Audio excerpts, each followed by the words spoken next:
Well, personally, I just speak from my own experience. I have a Browning bolt-action Belgian rifle that in 270 caliber, and the caliber itself is famous, and some of the famous outdoor writers used to always tout that rifle. So I bought one for that reason back in 1971. It's good for any big game in this part of the world. You know, deer, moose, bear, whatever. It's it's a hot shooting. It's actually a neck down 30-06 caliber.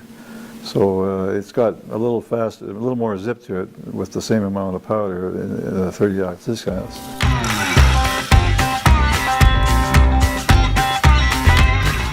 Never shoot at a bear when he's standing up.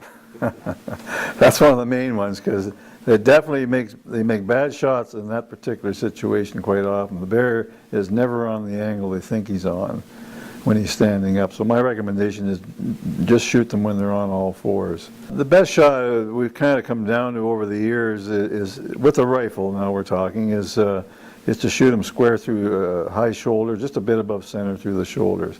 That catches both lungs, and it'll put the bear down right there usually. So that's my recommendation. I recommend that shot for anything really, you know. And even we hunt when we're hunting wolves with the varmint rifles. Same shot, puts them down right there. So.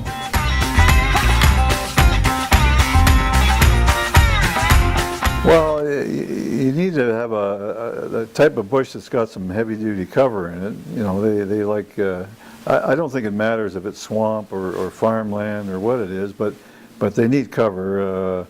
And I bait nowadays. I'm baiting more in. I used to do a lot of tree stand baiting. You can put the stands anywhere, but nowadays I'm doing more ground blind hunting, and basically with rifle.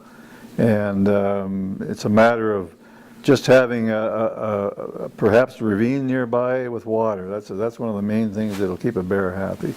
So that's one thing I look for. Generally, I've got baits that are within a short distance of a ravine, and I've always had very good luck getting bears out of a ravine area. They just seem to be comfortable in them, and even in the middle of a farm, if there's a good ravine with some good cover and water, you're gonna get bears on the bait before you know it. It doesn't take very long, you know.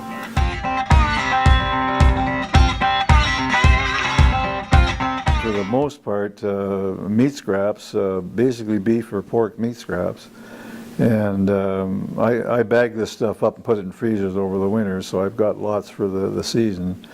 And I put out about a bag of meat at a bait is about 15 pounds roughly a day.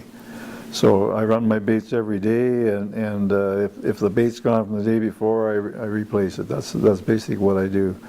Now that's one of the baits I use. There's other things, but just for some volume, that stuff's easy to get. It's not hard to get. It's a little bit of work to cut it up and everything and freeze it. I've run as many as 12, 13 freezers over the course of a winter with bait stored in it for next year, you know.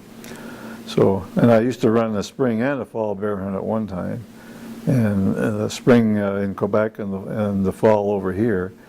And it took a lot of bait. You have to prepare all that ahead of time. You just can't be going to try to find it when the hunt's on, you know. So that's what I've always done anyhow.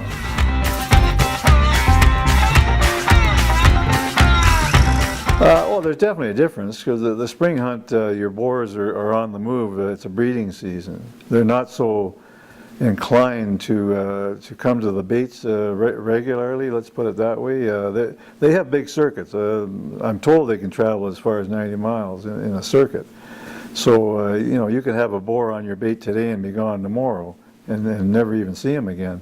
So the big thing is in the fall, though, is to have the good bait there, and then you'll have all the bears will be working your bait in the fall, because there's no breeding, there's no reason for them to run around or go anywhere else, as long as there's food there, you know.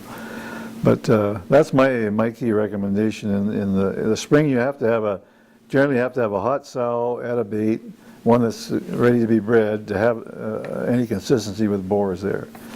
And of course, that only lasts for so long anyhow, you know. But and bears are notorious for multiple bears breeding a sow. And the whole process, with the sow is that there's a delayed implant which takes place in the fall, and they go to the den and their cubs are actually born in February in the den. But they don't even know, you never know which bear has actually implanted those eggs. So that's the process anyhow. So.